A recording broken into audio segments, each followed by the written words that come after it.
today's video, a natural remedy that improved GFR by 46.5% in stage 3 and 4 patients in 12 weeks. And a tea that improves kidney health by fixing your gut. And also a CKD patient that was removed from the clinic for becoming too healthy.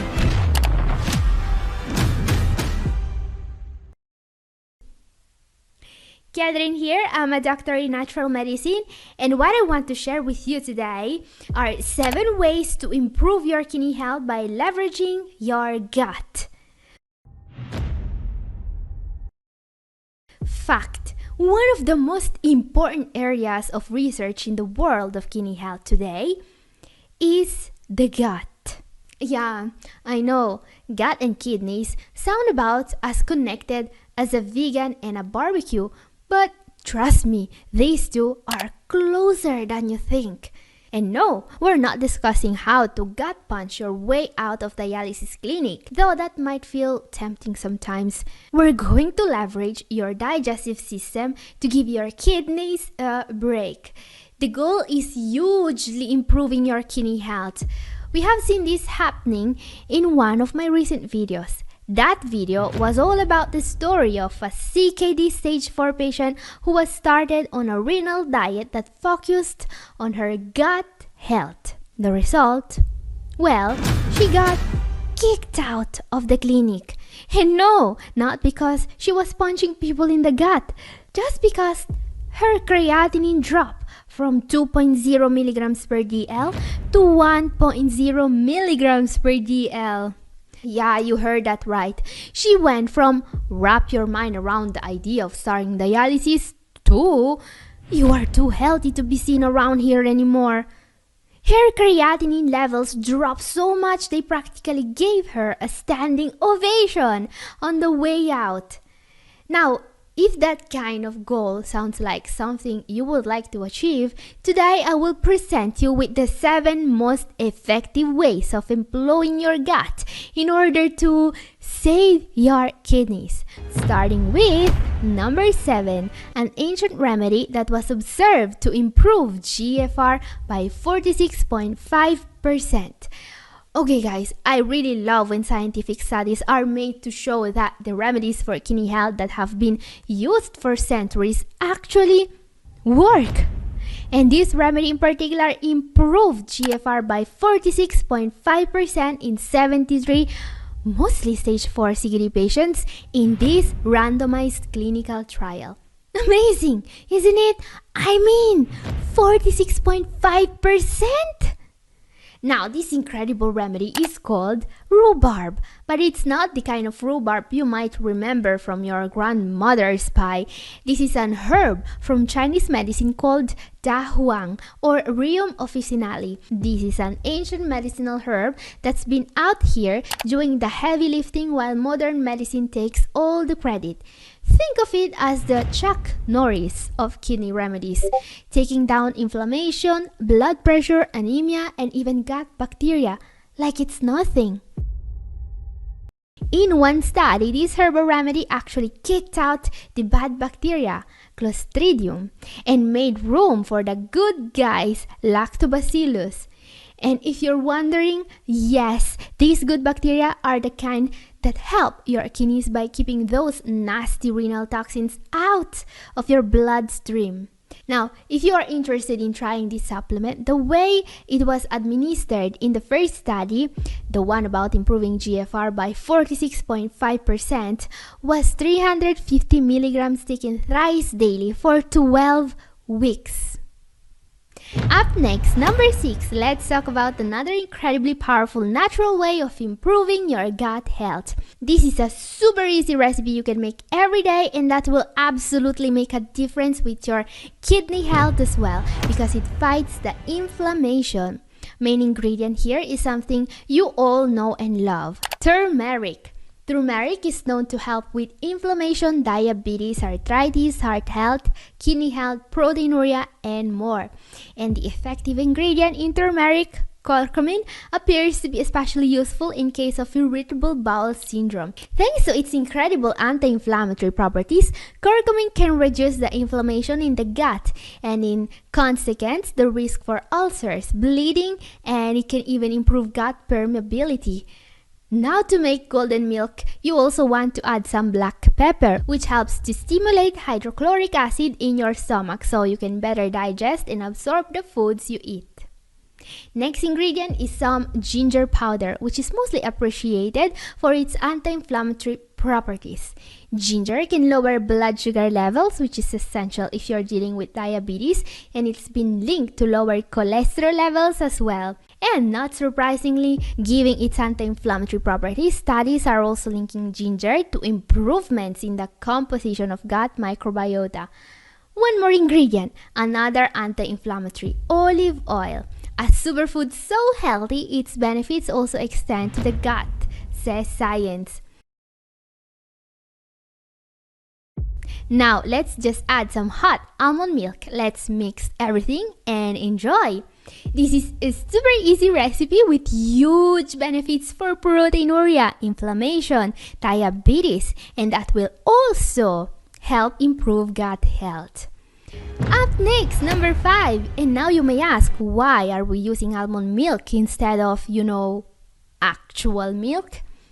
Well, it's not just because cow's milk is loaded with animal-based phosphorus, the dietary equivalent for your kidney of a brick for a glass house.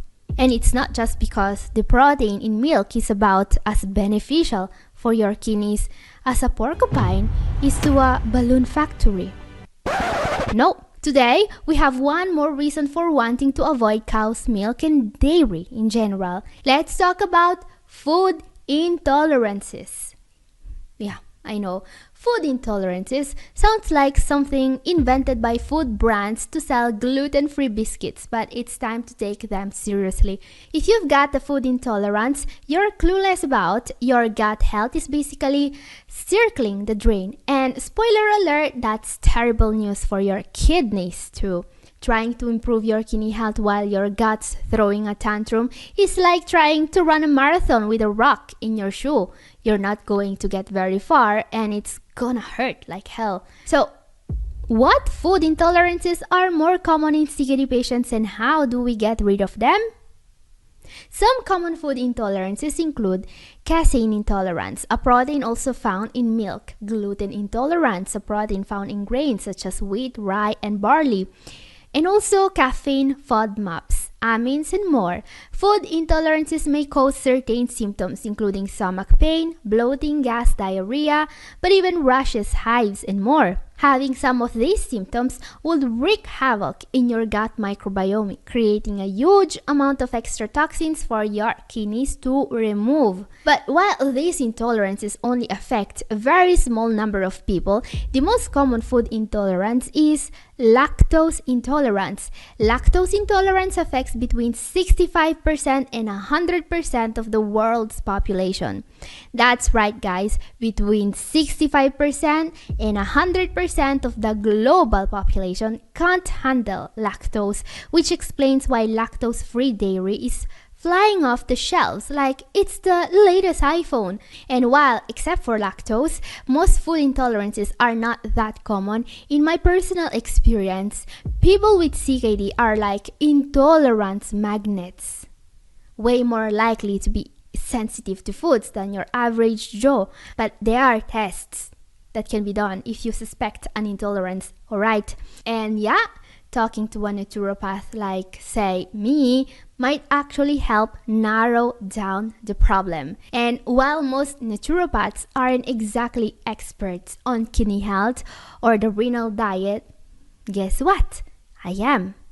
Here's the deal. I'm opening up my schedule for more one-on-one video consultations and maybe I can help you in person. So if your goal is protecting the health of your kidneys and you are tired of guessing what works for you and what doesn't, well, send an email to Catherine@newhopeforkidneypatients.com so we will be able to talk. You will also find a link in description to contact me directly if you are interested.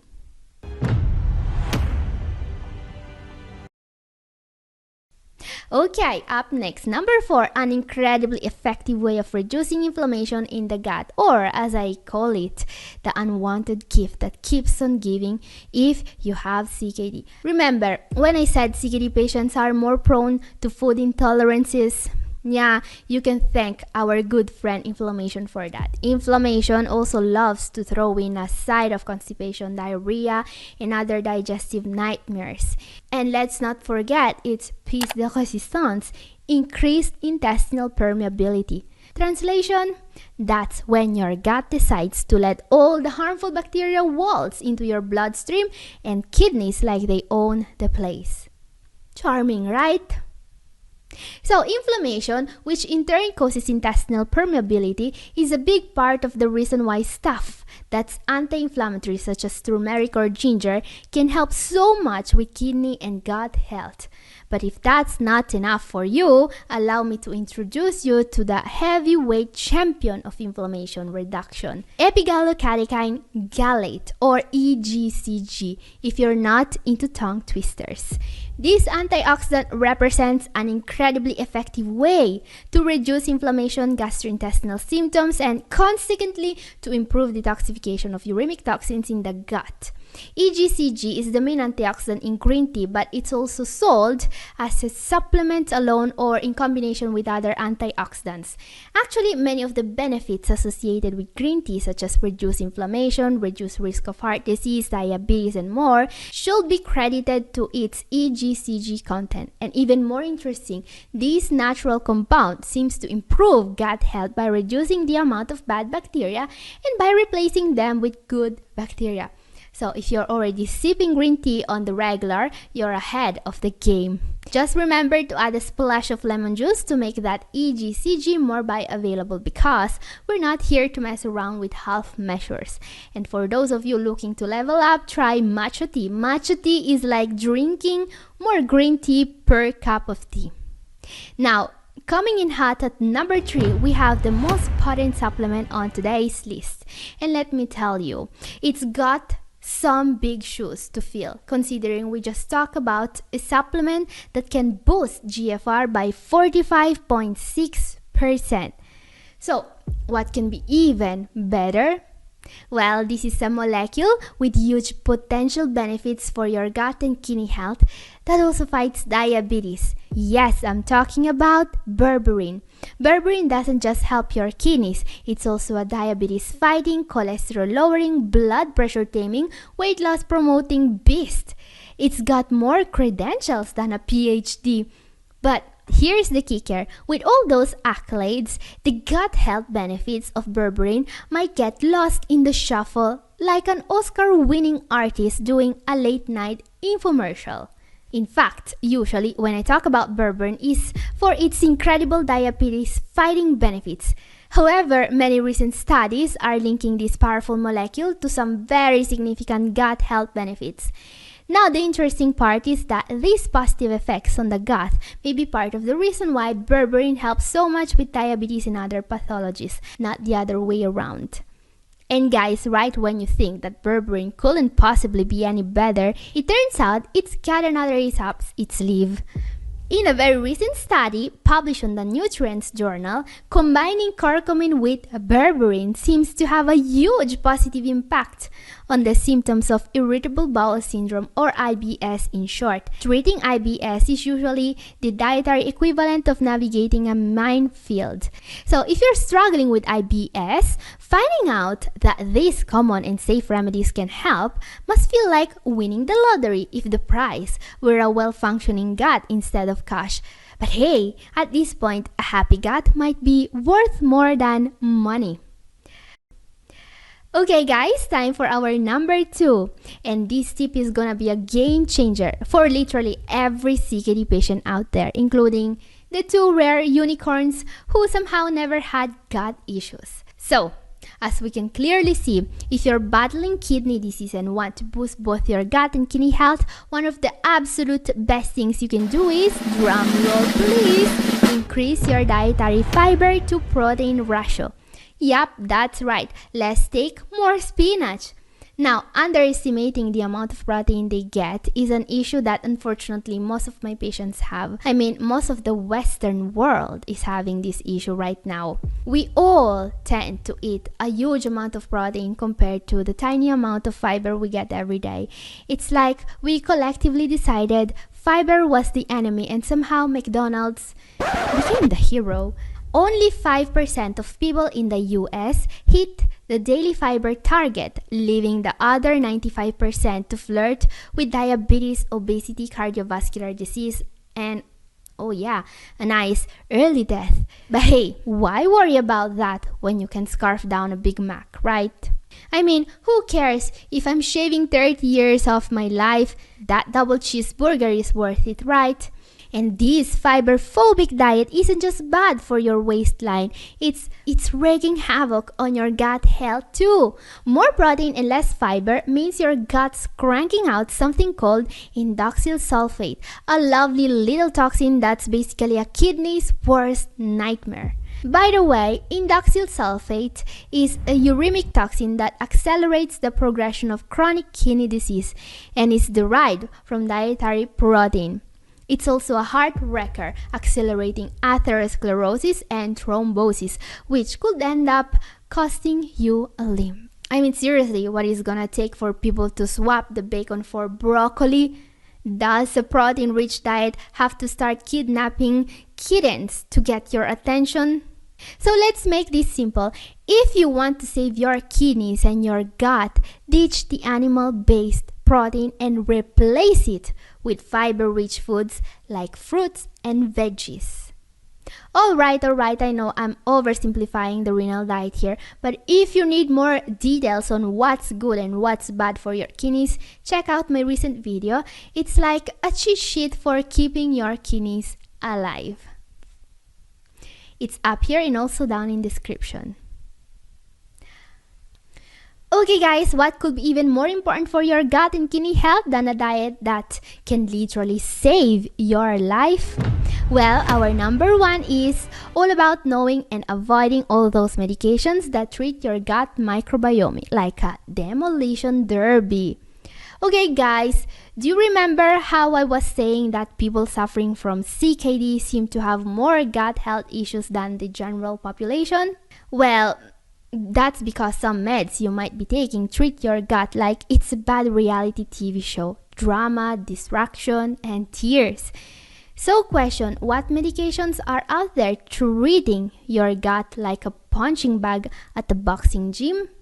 Well, of course, when the crime is decimating gut microbes, the usual suspects are always antibiotics. Antibiotics don't really mind if what they are destroying are the bad bacteria that are causing infections or the healthy bacteria in your gut. For them, the only good bacteria are no bacteria. This is why antibiotics must only be used by CKD patients when absolutely necessary. Make sure your doctor knows what your GFR is if they are prescribing you antibiotics. Another class of medications that your gut doesn't like at all is NSAIDs. And let's not forget the beloved ACE inhibitors and ARBs. Yeah. Why is it when something happens, it is always you three?